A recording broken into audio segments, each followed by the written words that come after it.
Adebayo's wife did have an extreme close-up in like episode 3. Hello. Oh. Hello.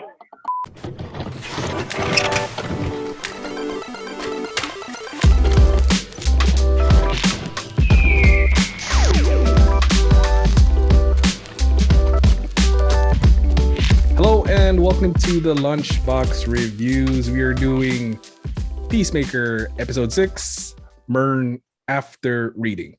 I'm joined as always by Michelle. Hello. And Alex. Hey. Before we get to the details, the nitty gritty, as they say, what did y'all think of the episode? Story advanced. It was good. It was funny. Like always, once you pair Vigilante and Peacemaker together, you'll get hilarious situations. And the first half of the episode was. The plot continued with the butterflies, which it was welcome. It did take it to a predictable step, and I guess with Peacemaker's father, I suppose that is also a predictable step as well, but a welcome one. Like it's all welcome. I'd rather them go with the safe route rather than killing people off and like, oh, this person was also a butterfly. But yeah. Yeah, I mean, I didn't dislike this episode. It was like, as far as the episodes go, I feel like it was the least notable one to me. I'm like, yeah, okay. It felt like it was the one that was most progressing the main storyline and less exploring the characters and their interactions, which is the thing that I've liked so far. So it's not a bad episode, just not one of my favorites. Yeah. Yeah, no, the episodes keep chugging along. You guys already pointed out the reasons that it wasn't the best of episodes, but like you guys also said, it's progressing the story nicely, which is how many episodes we got left? Like 2 or 1 more? 2, I think. 2, yeah. Okay. I think 2. Yeah, it's setting up for the pretty sure like the last 2 episodes. Yeah, so with that, spoilers for everybody who cares. So we're gonna start out with Adebayo. She didn't die, in case you guys didn't know that. She learns that Myrn, that about what the butterflies wanted, that they just wanted to kind of live in peace until the queen, because she has a vagine apparently, wanted to rule. Meanwhile, Peacemaker was in a school show and tell for the janitor's daughter, where a question about his origin triggered him just a little bit, that little hint there. And then at the jail, Peacemaker's dad is being released by Sophia, and then they switch the warrant, which is now to arrest Chris. And now Peacemaker's dad also wants to kill him. So yeah, what do you guys think of the first part? I mean, I feel like this was one of the weaker openings of an episode for me. It didn't, I don't know, it was okay. It was just okay. The Peacemaker in the school thing was funny. I just, at this point, I really, really need more information about his brother. Like, they've been teasing it for, I think, almost 4 episodes now. We really don't. We've seen the same clip, like, we know the same thing. They showed a longer flashback this time with no additional information. Like, we learned nothing. And I'm just knowing that we're getting closer to the end. I'm like, please give me actual information at this point. I want to actually know something about what's going on with this. Though that whole sequence was, honest, it was funny. Like, it was great. It added, I think, their humor to this situation, especially because like the Myrn butterfly Adebayo thing kind of played out, I think, relatively predictably. Yeah. And then didn't do much. Like, they had the little bit of funniness with like, oh, the vagine and da da da, but it wasn't like, that wasn't the best scene for funny. It it was just kind of a scene that progressed the plot. So it was okay. The opening was fine. I did like the shout outs to the Flash and Wonder Woman, the just Peacemaker talking about them. It's nice that they do get to play within the DCU universe, having fun rather than being super serious and that we got accustomed to with Zack Snyder's vision. But yeah, I mean, it's trucking along just fine. Like it always happens, like you're leading up to the climax. It's about to hit, it's about to peak. So I'm expecting big things from the next episode. But so far, the opening was more funny than anything. It wasn't like the most entertaining, but it was still pretty solid. Yeah, you guys pretty much said it. The only thing I really wanted to add to this was that scene between Sophie and Peacemaker's dad in the jail, where he's making racist remarks at Sophie, and then Sophie just comes back with like his haircut like piece of shit or something like that. I'm just paraphrasing, and I thought that was really funny. It was weird how like the first joke I was kind of chuckling at it, but then her comeback made me laugh even more. So yeah, and the rest you guys already explained it. So we're moving along. This is the big chunky one. So Peacemaker and Vigilante are having another classic Peacemaker and Vigilante banter in his trailer, including talking to Goff, while the rest of the cops get ready to arrest Peacemaker. Sorry. The cops eventually get there, but Myrn warns them just in time, and they do escape going through the roof. Once it gets spotted, Goff escapes because Vigilante fell, broke the glass jar, and takes over Sophie's body. So now Goff is Sophie. One of the best parts is Eagly goes on the offensive to protect Peacemaker and Vigilante, which was one of the coolest scenes. And when they get surrounded, they escape. But the chief, who still kind of trying to figure out who he is, but he works for Myrn, shoots the other officers, and they ride off to meet the rest of the gang. And one of the cops finds the diary that was planted by Adebayo. So yeah, what do you guys think? I'm gonna say that this part didn't sit well with me. Just showing Peacemaker's like, sure, he was reluctant to let innocents get killed, but just the fact that he did, it left me like, so this sort of change of character is kind of superficial. Like, he does he want to protect innocent people? No, he just doesn't want to kill innocent people. But it's like, is that enough for me to get it's a weird balance fully? Yeah. It's like, it's enough for me to laugh at him because he's the butt of a lot of jokes. But like, can I really get behind him, or even Vigilante? But Vigilante, you revel in his like ignorant evil, right? Because he just doesn't get it. It's more fun to him. But Peacemaker, they're really trying to turn around, and yeah, just the fact that he ran away from people dying is like a little uncomfortable.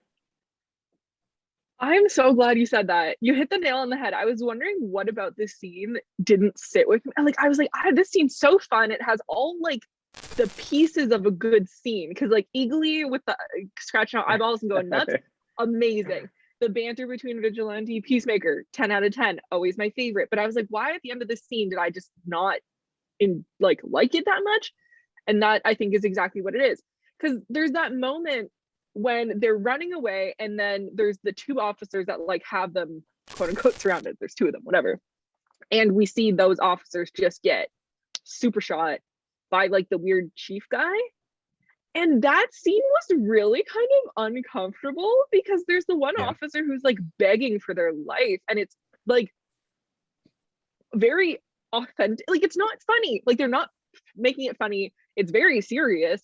And Peacemaker and Vigilante are kind of just there, and you see Peacemaker be like, and then they're like, no, let's just leave. I'm like, but did you have to? And then they make a point of mentioning it like 2 to 3 times that this officer, like the chief guy, shot an unconscious officer as well. So it's like really bad, which is weird. And I did not get who that guy was. Like, I thought he was a butterfly, but then I guess spoilers for later on, but he then becomes a butterfly. So he was just a weird dude.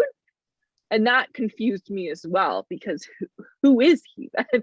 Because I thought maybe he had been a police officer that butterfly that was on the same side as Myrn took over, which would make sense why this weird freaking dude is a chief and like is in the position he's in. But if he's just a weird dude who's just genuinely that weird, why is he in such a position of power and how did he get there? So yeah, that's my question, my conspiracy. I don't know. It was weird. Yeah, no.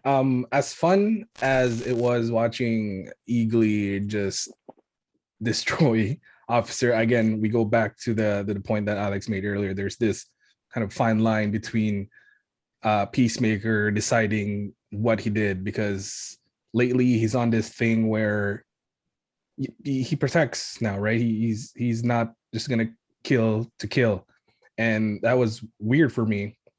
But like everything else seems just like it's gonna be explained later on. So basically, this whole episode is like that. So we just kind of have to these events happen, and we're kind of just waiting for the next few episodes to hopefully answer that. But yeah, no, the act itself was fine. It's just a lot of like kind of weird decisions in between that was kind of So yeah, anyway, the last part of the episode, they are back at the base. Tempers flare as they hash out to plan to kill the cow. The cow is for anybody that doesn't know, it's where the butterflies get their food or their, sustenance. So Sophie kind of goes on her computer. She's already goth at this point.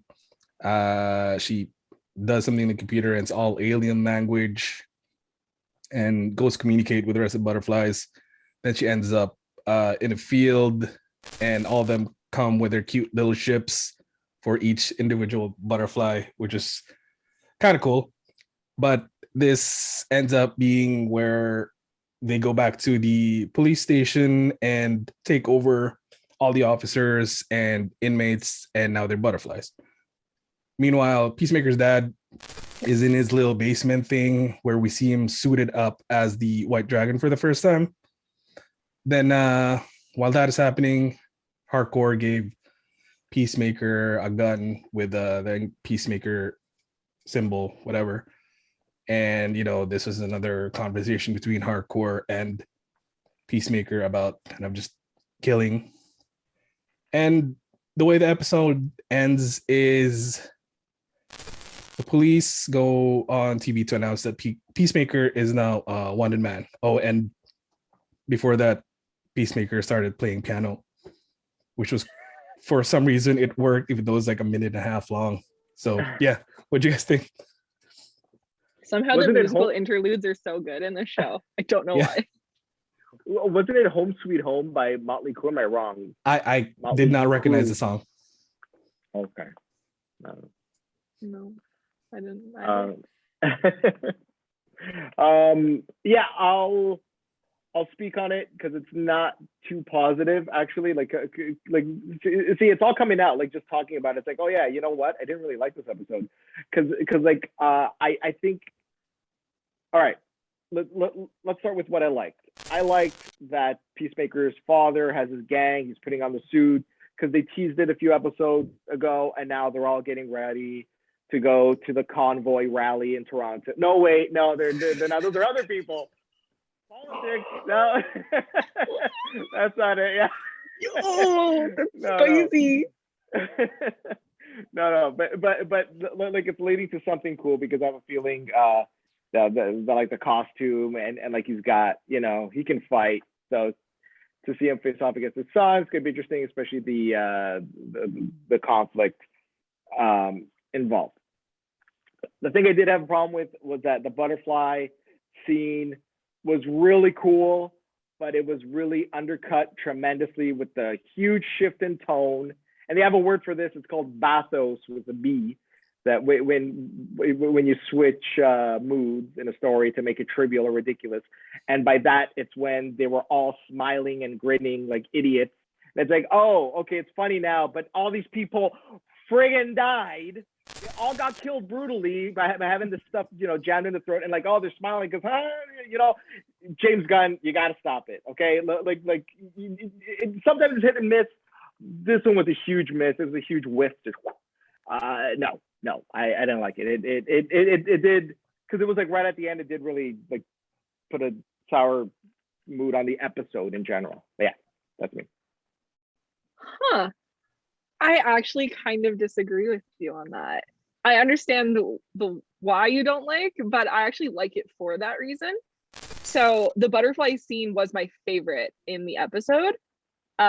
Just the actual massacre happening because they're all dying.